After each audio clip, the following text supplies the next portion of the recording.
"You're dismissed. Pack your things before lunch." The words echoed through the grand hall of Ashcroft Estate, with a silence so sharp that no one dared breathe. Governors, judges, executives, and senior advisers lowered their eyes as Vincent Ashcroft, the most feared mafia boss on the East Coast, coldly dismissed the one person no one had ever imagined leaving. Eleanor Brooks simply nodded. She didn't argue. She didn't apologize. She quietly placed the brass library keys onto the polished conference table, thanked Vincent for the years she had spent caring for his family's library, and walked away with the same gentle dignity she had carried every single day for the past 12 years. No one followed her. By sunrise the next morning, breakfast ended in tears because the children refused to eat without their morning story. Elderly servants missed their medication. Important family documents vanished beneath mountains of misplaced paperwork. Meetings began late. Even Vincent's own mother looked around the mansion with quiet confusion before asking a single question that made every room fall silent. If she only organized books, why does this house no longer feel like home? The polished oak doors closed behind Eleanor Brooks without a sound. For 12 years, she had walked those hallways carrying armfuls of books, handwritten reading lists, and little reminders that no one ever noticed until they were gone. Today, she carried only a small cardboard box. Inside rested a framed photograph of the Children's Summer Reading Club, a faded bookmark pressed with lavender, and a chipped porcelain mug that read, "Every story finds its reader." No one stopped her. Not because they didn't want to. Because no one knew how to question Vincent Ashcroft's decision. The staff stood silently along the corridor as Eleanor offered each of them the same gentle smile. "I hope everyone takes good care of themselves." Housekeeper Martha felt tears sting her eyes. "You too, Miss Brooks." Eleanor nodded once before disappearing through the front gates. Inside the conference room, Vincent continued the meeting as if nothing unusual had happened. The quarterly logistics report. His voice remained calm. The expansion proposal. Executives immediately returned to discussing contracts worth hundreds of millions of dollars. No one dared mention the librarian. To Vincent, the matter was finished. Eleanor had interrupted him in front of influential guests. Whether she had been correct was irrelevant. Leadership depended upon authority. Authority required discipline. He refused to allow anyone, even someone as harmless as a librarian, to undermine that principle. When the meeting concluded, Vincent left without another thought. The first sign appeared that evening. His 8-year-old niece, Lily, wandered into the dining room, carrying her favorite storybook. "Where's Miss Eleanor?" The nanny hesitated. "She doesn't work here anymore." Lily frowned. But Wednesdays are dragon nights. Every Wednesday, Eleanor read fantasy adventures before dinner. It had become such a routine that no one remembered how it started. Without a story, Lily barely touched her meal. Her younger brother quietly copied her. By the end of dinner, 2 untouched plates remained on the table. The cook assumed the children simply weren't hungry. The next morning, breakfast began 20 minutes late.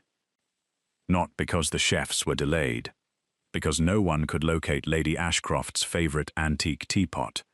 Normally, Eleanor reminded the butler every Thursday that it had been moved to the conservatory after family tea. No reminder came. 3 servants searched nearly half an hour before finding it exactly where Eleanor would have remembered. Vincent noticed the delay. "Why is breakfast late?" The butler lowered his head. "A small misunderstanding, sir." Vincent accepted the explanation without another question. Later that morning, Mrs. Delgado, one of the elderly housemaids, nearly collapsed while dusting the west hallway. She had forgotten to take her heart medication. For years, Eleanor had quietly left a handwritten reminder beside her morning tea every Thursday. No one else knew. When Martha rushed her to sit down, Mrs. Delgado whispered weakly, "I've never forgotten before." Neither woman realized she had never truly remembered on her own. Someone had always cared enough to remember for her. Elsewhere inside the mansion, confusion quietly multiplied. The florist delivered white lilies instead of yellow roses for Lady Ashcroft's sitting room. Nobody remembered she disliked the scent of lilies. A visiting professor arrived to examine rare manuscripts. The books had already been prepared, except no one knew where Eleanor had carefully arranged them. A young footman searched nearly an hour for the children's bilingual picture books requested by Vincent's cousin. They had always appeared exactly when needed. Today, they seemed to have vanished. The books had not disappeared. Only the one person who knew every shelf by heart was gone. Vincent spent the afternoon reviewing contracts in his private office. Everything appeared normal. Business reports arrived on time. Security remained flawless. The estate operated with military precision, yet interruptions became strangely frequent. A secretary knocked twice to ask where archived legal documents were stored. The head chef requested confirmation about the weekend family gathering because Eleanor usually coordinated the children's reading schedule alongside mealtimes. A tutor asked whether anyone knew which grandson struggled with dyslexia because Eleanor always prepared special books for him. Vincent answered each question with increasing impatience. Figure it out. Surely intelligent adults could manage without one librarian. Meanwhile, Eleanor unlocked the modest apartment she had rented years earlier, long before joining the Ashcroft estate. The silence felt unfamiliar. She carefully unpacked her books onto narrow wooden shelves before making herself a simple cup of tea. Her phone buzzed. A message from the neighborhood public library. The children's reading volunteer cancelled tomorrow. Any chance you're available? Eleanor smiled. I'd be delighted. She set the phone aside and looked out the window. She felt sadness, but not bitterness. People often believed kindness meant weakness. She knew better. Kindness was choosing peace when resentment would be easier. Back at the mansion, Vincent's mother wandered into the enormous private library after dinner. The room looked immaculate. Every shelf gleamed. Every book stood perfectly aligned. Yet something felt unmistakably wrong. She walked slowly toward Eleanor's empty desk. No handwritten recommendations. No tiny vase of fresh flowers. No stack of books waiting for curious children. Only silence. She rested her fingertips against the polished wood and sighed. When Vincent entered moments later, she turned toward him. You've kept this library beautifully. He nodded. Of course. She looked directly into her son's eyes. Then, with quiet disappointment, she said, the library was never the reason we kept her. Vincent Ashcroft believed problems could always be solved by hiring the best people. 3 days after Eleanor's departure, the estate's human resources director proudly announced that they had recruited one of the most respected private librarians in New York. Her resume was impeccable. 2 master's degrees, 20 years of archival experience. She catalogued rare manuscripts with astonishing speed and corrected a mislabeled 18th century atlas within her first hour. Vincent glanced over the report. Excellent. As far as he was concerned, the matter was settled. It wasn't. That evening, little Lily wandered into the library, carrying the secret garden. The new librarian smiled professionally. Would you like me to read chapter 1? Lily looked around the room. Where's Miss Eleanor? I'm replacing her. Lily quietly hugged the book to her chest. You can't. She turned around and walked away. The librarian stood frozen. She had spent decades preserving priceless collections. No university had ever taught her how to replace someone's presence. The following morning wasn't much better. One of the kitchen assistants nervously approached the new librarian. Miss Eleanor always knew which cookbooks Chef Romano borrowed. I'm afraid that's outside my responsibilities. An elderly gardener stopped by. Miss Eleanor ordered books about roses every spring. I only manage the library collection. A young housemaid whispered. Miss Eleanor helped me practice reading after work. The librarian hesitated. I'm sorry.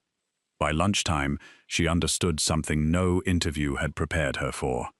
Everyone came looking for books. Almost nobody truly needed books. They needed Eleanor. She resigned before the week ended. Vincent frowned when the resignation letter landed on his desk. What reason did she give? The HR director shifted awkwardly. She said, "This position isn't actually about managing a library." Vincent looked up. What does that even mean? No one answered, because no one knew how to explain the invisible work Eleanor had done every day. The second replacement lasted 4 days. He modernized the catalog, installed digital tracking, reorganized shelves alphabetically. Children complained they couldn't find their favorite stories. Lady Ashcroft couldn't locate the poetry collection Eleanor had arranged according to memories instead of numbers. The servants stopped visiting the library altogether. He left quietly. The third librarian survived exactly 1 afternoon. After being asked 17 unrelated questions, including where to find Lily's lucky bookmark, which novels Mrs. Delgado loved after medical appointments, and why the family dog kept sleeping beside Eleanor's empty chair, he politely declined the position before sunset. For the first time in years, Vincent found himself staring at a problem that money couldn't solve. His chief of staff entered cautiously. "We've contacted every major private library association, and no one wants the position anymore." Vincent leaned back. "Increase the salary. We already doubled it. Triple it." The chief of staff hesitated. "I don't believe compensation is the problem." Vincent looked at him sharply. "Then what is?" The man searched for the right words. "I think people believe they're being hired to replace someone impossible to replace." The office fell silent. That weekend, Vincent attended a family lunch. Normally the dining room buzzed with laughter. Today conversations faded quickly. The grandchildren finished eating early and wandered away. His mother absent-mindedly stirred her tea. Even the staff moved more quietly than usual. Finally, she set down her cup. "Have you noticed?" Vincent looked up. Noticed what? "No one lingers anymore." He frowned. "They're busy." She shook her head gently. "They used to invent reasons to stop by the library. They stayed because Eleanor always made them feel seen." Vincent said nothing. That afternoon, he drove across town alone. Not because he planned to apologize. He simply wanted to understand. The address led him to a modest brick building tucked between a bakery and a flower shop. A wooden sign read, "Riverside Community Library." Nothing about it resembled the grandeur of Ashcroft Estate. The paint was slightly faded. Children's drawings decorated the front windows. Flower boxes overflowed with cheerful daisies. As Vincent stepped inside, the soft murmur of laughter greeted him. Eleanor sat cross-legged on a colorful rug, surrounded by nearly 20 children. She wasn't reading. She was pretending to be a confused pirate, searching for a treasure map hidden inside a picture book. Every child shouted directions at once. "No, Captain Eleanor. Turn the page. The dragon's behind you." She gasped dramatically and spun around. The room erupted into delighted laughter. Vincent had never seen her like this. At the estate, she had always been calm and composed. Here, she laughed so freely that tiny wrinkles appeared beside her eyes. She looked lighter. When story time ended, the children didn't rush toward the exit. Instead, they lined up to hug her. Each child received a different goodbye. "Good luck on your spelling test. Tell your grandmother I'll save the mystery novel. Don't forget your inhaler after soccer." Vincent watched in disbelief. She remembered every detail, not because she had to, because she genuinely cared. The children finally left. Almost immediately, an elderly man approached, carrying a worn paperback. "I finished the book you recommended." Eleanor smiled. "I knew you'd love the ending. You were right. A young mother arrived moments later. My son finally enjoys reading." "That's wonderful." A teenager shyly returned a novel. "It made me think differently." "I'm glad." One conversation after another. Each brief, each warm, each sincere. No one addressed her as Miss Brooks. To them, she was simply Eleanor. Vincent remained near the entrance far longer than he intended. The library director noticed him. "First time visiting?" "Yes." The woman smiled proudly. "She's extraordinary, isn't she?" Vincent answered almost automatically. "She always was." The director laughed softly. "When Eleanor started here, I thought she'd organize our shelves." She looked around the bustling little library. Instead, she organized people. Vincent watched another child run back inside, just to wave goodbye one more time. Only then did he understand what his mother had tried to tell him. The Ashcroft estate had never been losing a librarian. It had lost the quiet woman who made every place she entered feel like home. Vincent told no one where he went on Tuesday afternoons. Officially, he had blocked the time for community relations. Unofficially, he found himself parking 2 streets away from Riverside Community Library and walking the rest of the distance, hoping no one would recognize the man whose name intimidated boardrooms across the East Coast. The little library was already buzzing when he arrived. Children were arranging tiny chairs into a crooked circle. Construction paper dragons hung from the ceiling. Someone had taped a handwritten sign beside the story corner. "Guest volunteer. Reader today." Vincent frowned. He looked around. "Who's the volunteer?" Eleanor smiled as she carried in a stack of picture books. "You are." "I beg your pardon?" "You offered to help." "I merely said I wanted to observe." She tilted her head innocently. "And I observed that you arrived 15 minutes early." Before Vincent could object, 6 children spotted him. "The tall man is here." "Is he reading today?" "He looks like a movie villain." "No," another little boy whispered dramatically. "He looks scarier." The room burst into giggles. Vincent had negotiated billion-dollar mergers without breaking eye contact. Now 20 children stared at him with impossible expectations. For the first time in years, he felt nervous. Eleanor handed him a brightly illustrated book about a dragon who was terrified of Flyan. "It has different voices." Vincent blinked. "Different voices?" She nodded. "The dragon, the owl, the rabbit, the grandmother, the squirrel."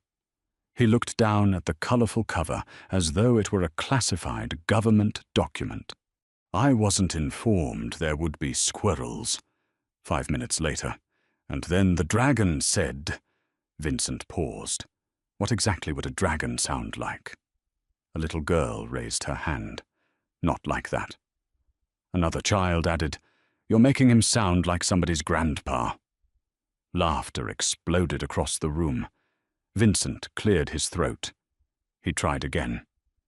The dragon somehow sounded even older. Children rolled onto the carpet laughing. Even Eleanor had to cover her mouth.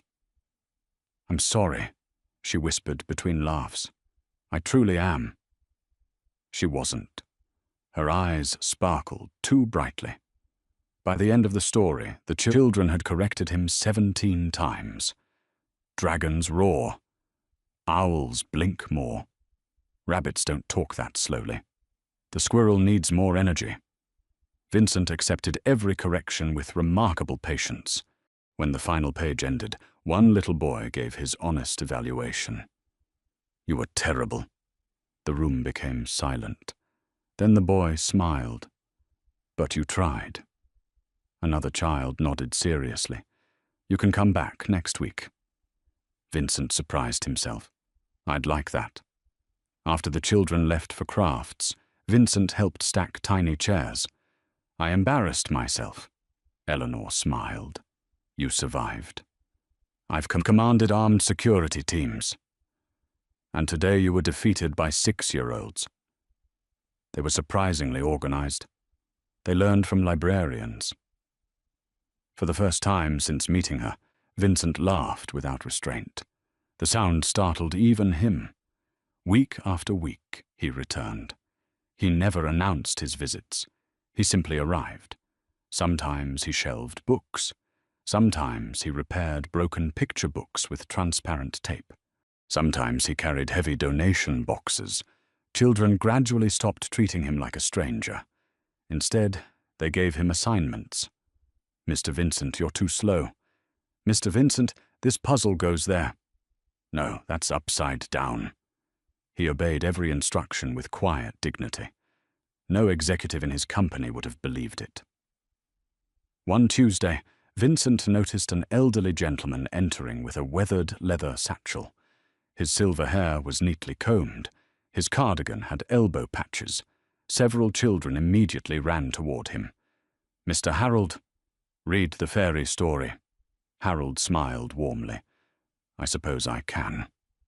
Eleanor welcomed him with obvious affection. You found another old edition? I did. I knew you'd appreciate it. Vincent watched them laugh over an ancient fairy tale collection. Something unfamiliar tightened in his chest. During story hour, Harold sat beside Eleanor. Their voices blended naturally as they took turns reading. She smiled often. She lightly touched his arm while laughing at one of his jokes.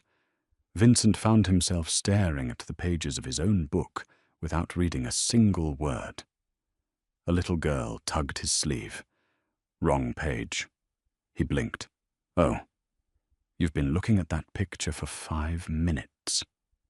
After the children left, Harold helped Eleanor gather scattered crayons. I'll see you next Tuesday. I'll save your favorite chair. I appreciate that. They exchanged an easy smile born from quiet friendship. Vincent walked over carrying a stack of books that didn't actually need carrying. Need assistance? Harold looked pleasantly surprised. I believe we've finished. Vincent nodded. Very good. An awkward silence followed. Harold extended his hand. I'm Harold Bennett. Vincent Ashcroft. The older man smiled politely. A pleasure. No recognition, no intimidation, no fear. Simply kindness. Somehow. That irritated Vincent more than it should have. Driving home, he found himself asking his chauffeur an absurd question. Do you think Eleanor and Harold are... The chauffeur glanced into the mirror. Friends, Vincent answered too quickly. Obviously. A pause. But perhaps... He stopped. The chauffeur wisely said nothing. After several minutes, Vincent muttered almost to himself. He brings her books. The chauffeur nodded. So do you. Vincent frowned. That's different. If you say so, sir.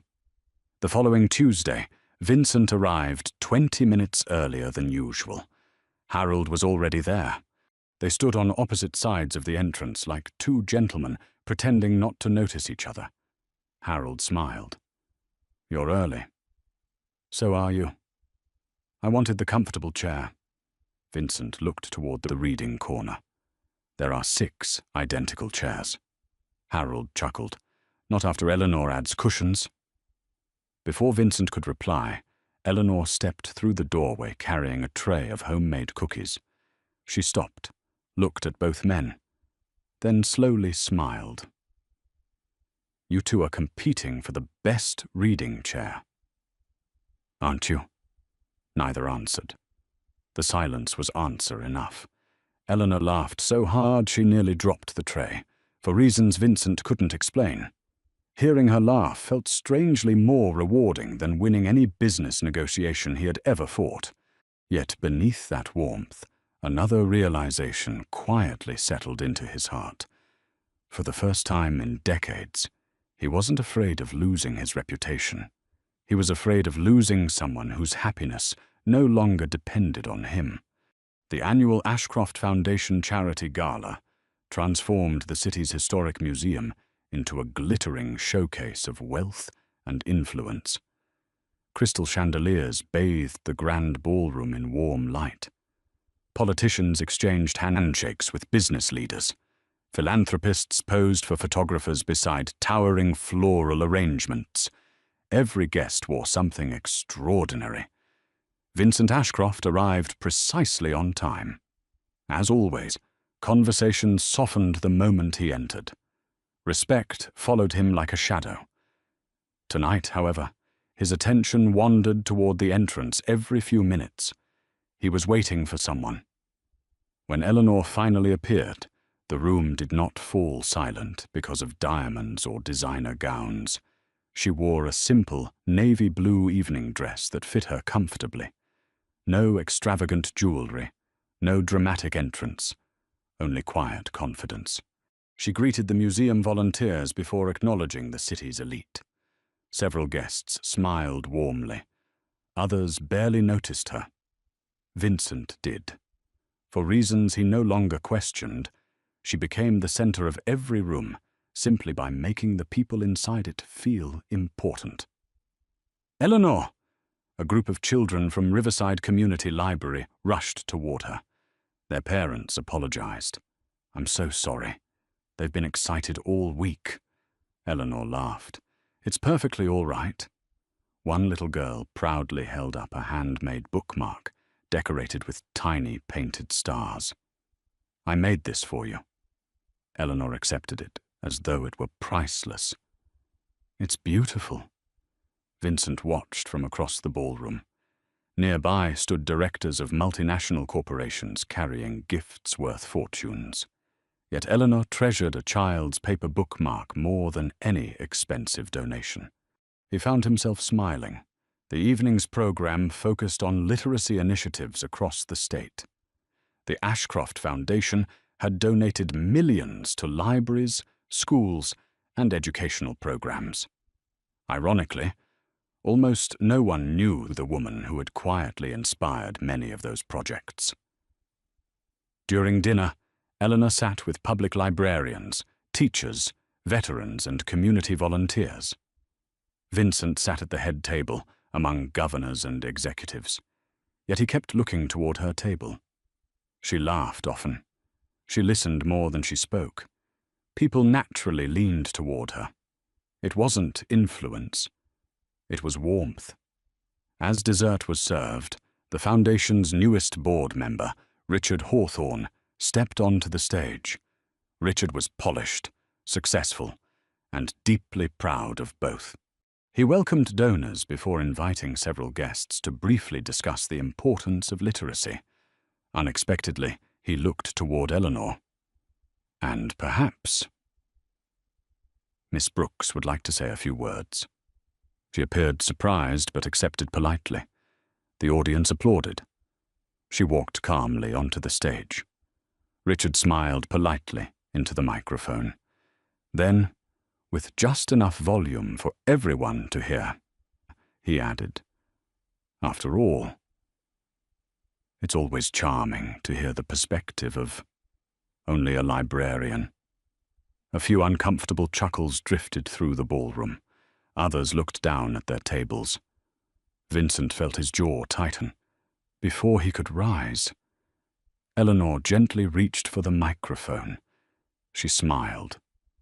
Not with embarrassment, not with anger, simply with kindness. "When people hear the word librarian," she began softly, "they usually imagine shelves, catalogues, and quiet rooms." A few guests nodded. "But books have never truly been my job." She looked toward the audience. "My work has always been people." Silence spread across the ballroom. "I've watched children discover courage because a story showed them someone else once felt afraid. I've seen lonely widowers smile again because someone remembered which novel their late wife loved." I've watched adults learn to read for the first time at 60 years old. Her voice never rose. It didn't need to. A library isn't valuable because wealthy people build beautiful buildings. She paused. It's valuable because every person who walks through its doors deserves to believe they matter. You don't preserve books because they're expensive. You preserve them because somewhere inside those pages, someone may finally feel understood. Complete silence. No cameras flashed, no glasses clinked. Every eye remained fixed on her. Richard forced a polite smile. Well, that was certainly heartfelt. His words sounded strangely hollow. He glanced toward the head table, expecting Vincent to smoothly move the evening forward. Instead, Vincent slowly stood. The room instinctively followed. He walked to the stage without a single word. Richard stepped aside. For the first time all evening, he looked uncertain. Vincent accepted the microphone. He didn't immediately speak. Instead, he turned toward Eleanor, then toward the audience. When Miss Brooks worked at Ashcroft Estate, I believed she managed a library. A faint smile crossed his face. I was wrong. He looked directly at the board members. She managed something infinitely more valuable. Our family's humanity. A quiet murmur swept through the ballroom. Vincent continued. When I dismissed her, I believed replacing a librarian would be easy. He glanced toward Eleanor. I discovered that kindness cannot be recruited. Compassion cannot be purchased. And trust cannot be demanded. It must be earned. He took a slow breath. The literacy programs this foundation proudly supports carry her fingerprints in ways most of us never noticed. Every child encouraged to read. Every employee treated with dignity. Every tradition that reminded us we were a family rather than merely an institution was stronger because Eleanor Brooks chose to care. He lowered the microphone. I receive public recognition for leading this family. The truth is, she quietly reminded us why leadership matters in the first place. For a heartbeat, no one moved. Then applause began. One teacher stood, then another. The librarians rose together. Veterans followed.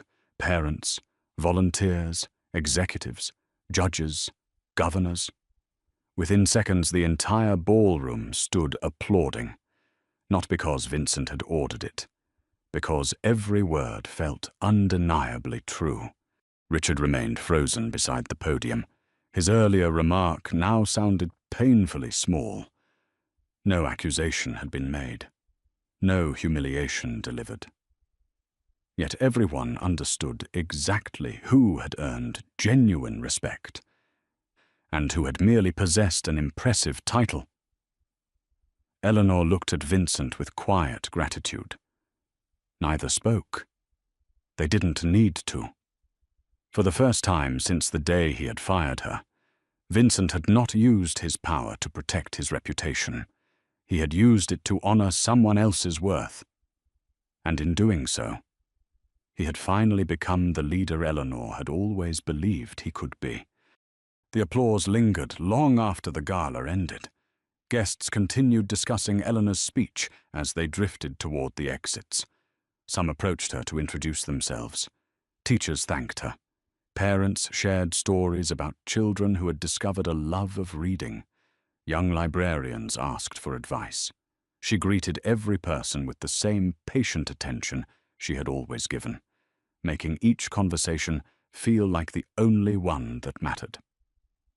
Across the ballroom, Vincent watched quietly. Years ago, he would have measured success by the number of influential people seeking his attention. Tonight, he realized that genuine respect looked very different. It could not be demanded. It could only be inspired. Several days later, Vincent stood outside Riverside Community Library once again. This time he carried no contracts. No assistants followed behind him. No chauffeur waited with the engine running. Only a single envelope rested in his hands. Eleanor looked up from arranging children's books as the bell above the door chimed. "You've become a regular visitor." "I suppose I have." She smiled. "What brings you here today?"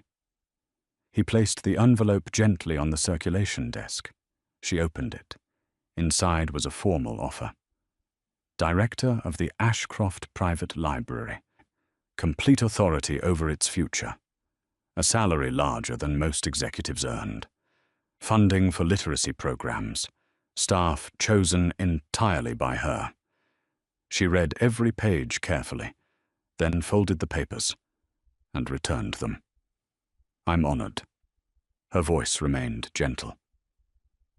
"But no," Vincent blinked. "No, I've already found where I belong." He glanced around the little library. Children were painting bookmarks at one table. An elderly couple quietly shared the newspaper by the window. A young immigrant father practiced reading aloud with his daughter. Everyone looked comfortable. Everyone looked welcome. "You've built something beautiful." Eleanor nodded. "We built it. You and the community." She paused.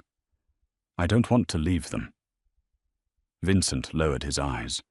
For the first time in decades, rejection didn't make him angry. It made him think. "What if—" he began slowly. "I asked for something else?" She waited. He drew a careful breath. "Then tell me where I belong." The question carried no pride, no command, only honesty. Eleanor studied him for several quiet seconds. Then she smiled. "Not in front of me." He looked confused. She stepped closer. "Beside me." Those two words carried more meaning than any speech either of them had ever heard. Vincent smiled, a genuine, unguarded smile that softened years of carefully controlled distance. "I think I'd like to learn how." The following months transformed both the Ashcroft Foundation and Riverside Community Library. Rather than persuading Eleanor to return to the mansion, Vincent chose a different path. The abandoned west wing of the Ashcroft Estates Library was renovated, not into an exclusive private collection, but into a free literacy center open to everyone. Senior citizens, veterans, children, immigrant families, adults who had never been given the chance to learn to read. There were no marble plaques celebrating the Ashcroft name, no portraits honoring Vincent's generosity. When journalists asked who had funded the project, the foundation simply answered, "A friend of libraries." Only Eleanor knew the truth. She never mentioned it. Every Saturday morning, the literacy center became wonderfully chaotic. Children rushed through the doors carrying backpacks almost larger than themselves. Volunteers served hot chocolate. Retired teachers tutored struggling readers. College students organized book drives. The once intimidating Ashcroft estate echoed with laughter instead of whispered formality. And in the middle of it all, Vincent Ashcroft sat on a tiny blue chair designed for kindergarten students. A picture book rested awkwardly in his large hands. Once upon a time, he paused dramatically, there lived a dragon who— "Wrong voice!" 3 children shouted together. "The dragon still sounds like somebody's grandpa." Another child raised his hand. "You forgot the squirrel again." Vincent sighed with theatrical defeat. "I was hoping none of you would notice." "We always notice." The room erupted into laughter. Across the reading corner, Eleanor covered her smile behind another book. "You've improved," she called across the room. "Barely." One little girl shook her head. "He's still bad." Another added kindly, "But not as bad as before." Vincent placed a hand over his heart. "I'll accept that as progress." After story time ended, children surrounded Eleanor as always. Each wanted one more hug, One more recommendation. One more promise about next week's story. Vincent never interrupted. He simply waited nearby, stacking chairs and collecting scattered crayons. Months earlier, he might have expected attention. Now, he found quiet satisfaction in watching kindness spread from one person to another. When the last child finally skipped toward the exit with their parents, the room settled into peaceful silence. Eleanor walked over, carrying 2 well-worn picture books. You waited. I don't mind. I know. She reached for his hand. Naturally, effortlessly, as though it had always belonged there. They stood together in the quiet library, sunlight spilling across shelves filled with stories that would outlive them both.